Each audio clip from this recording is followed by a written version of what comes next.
Hi, what's going on, guys? Just picking up the camera just to talk to you guys a little bit. But as you can see by the title of the video, this video is about awkwardness and how I overcame that and all of my personal adventures with that and what you can do to get better at that. You know, learning social skills and learning to get out of your comfort zone it was such a big impact in my life, and it's helped me get the job that I have right now. If you guys watched the last video, I got a job that pays me pretty good now because of the fact that I learned social skills. So I would definitely say social skills are going to be such a crucial part of your life, and you need to learn how to communicate with people. Even if you're an introvert, you need to learn how to communicate with people, and that doesn't mean you need to become an extrovert. You can stay an introvert and prefer to be alone and still have very good social skills. That's something that I learned very fast because I'm naturally an introvert, but I learned the social skills to communicate with people and learn to get my point across very well and very respectfully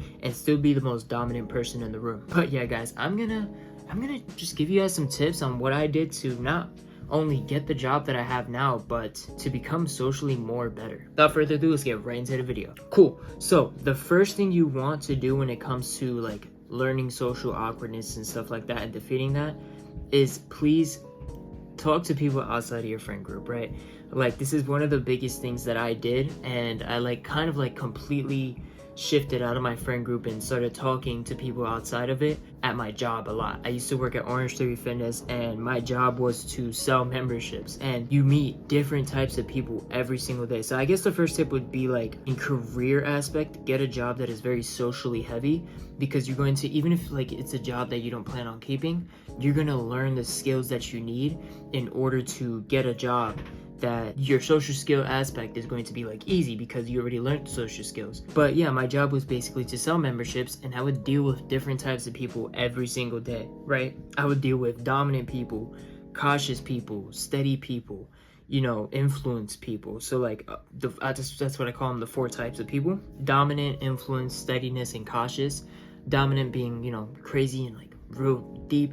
Influence meaning people that like to talk about themselves. Steady, which are accepting and warm, quiet people. And then cautious people, which are quiet people, but they're not so accepting and warm. They're very skeptical. You're gonna learn to deal with those 4 types of people when you're doing sales and things like that. And it's the thing that I learned the most. I learned how to deal with all 4. And what I did to deal with all 4, I'm a steady influencer. So I'm a steady guy. I'm accepting and warm. I can be outspoken if I need to be, but I prefer to be more introverted, right? But what I learned, especially with the dominant people, is you want to go up to their level, but you don't want to beat them, right? So when you're interacting with dominant people, you want to go up to their level and kind of stroke their ego. You want to compliment them. Just kind of make it like it's their idea. You want to make the person feel oh, this guy knows what I'm talking about. He knows my idea. He knows what I'm doing. And you kind of want to get your point across if they thought about it. Hey, you're the one that did that. Stuff like that. And then with different types of people, if it's an influencer, for example, not influencer, internet influencer, a person that likes to talk about themselves and they're very self-centered, ask them a lot of questions, probe them with questions, be a super deep listener, which is going to be my next tip, but listen very deeply to them because they're talking about themselves. You want to listen to it, and kind of get those clues across to kind of formulate whether you're selling, whether you're trying to build a relationship with this person. Come across as a person that listens. And then steady, you obviously want to be more accepting and warm, kind of, thank them a bunch, things like that. And then cautious, you want to be very analytical. You want to give them the facts. They're not here to dilly-dally.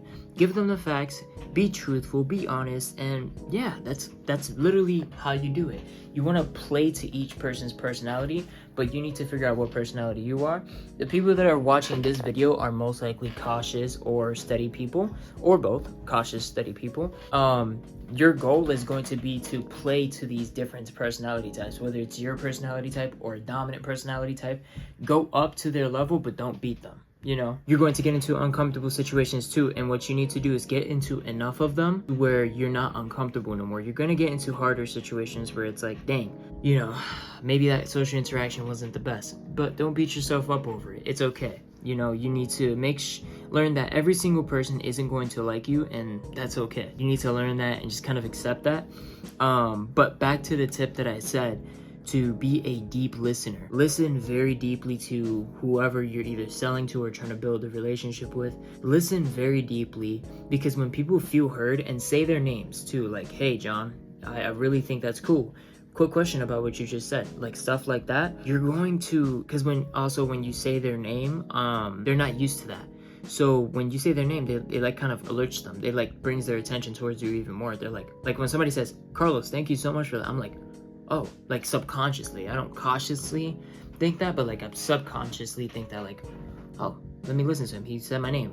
I think I'm of importance to this person. But yeah, probe them with questions. Not as an interviewer. You know, you can throw your own input, but kind of make them the star. But you have to stay in control of the conversation by being the question asker.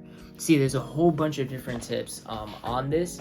And like I said, I learned this stuff by doing sales. That's like my field. It's probably what I'm gonna stay in until the day I die. I'm just pretty good at it, and I'm into fitness. I'm in fitness sales. For those of you that don't know, watch my previous videos if you want to get to know more about me. But yeah, probe with questions. Put your input in, but not your own input where it's like now it's about you. And be an amazing listener. Be such an amazing listener. Learn to listen. But yeah, guys, that was the little talk. Just wanted to pick up the camera and just kind of talk to you guys. I hope you guys enjoyed this video though. I'm learning a lot. I hope you guys are learning a lot. And just remember, be a student of the game. Keep learning, keep educating yourself. Other than that, I'll see you guys in the next video. Peace.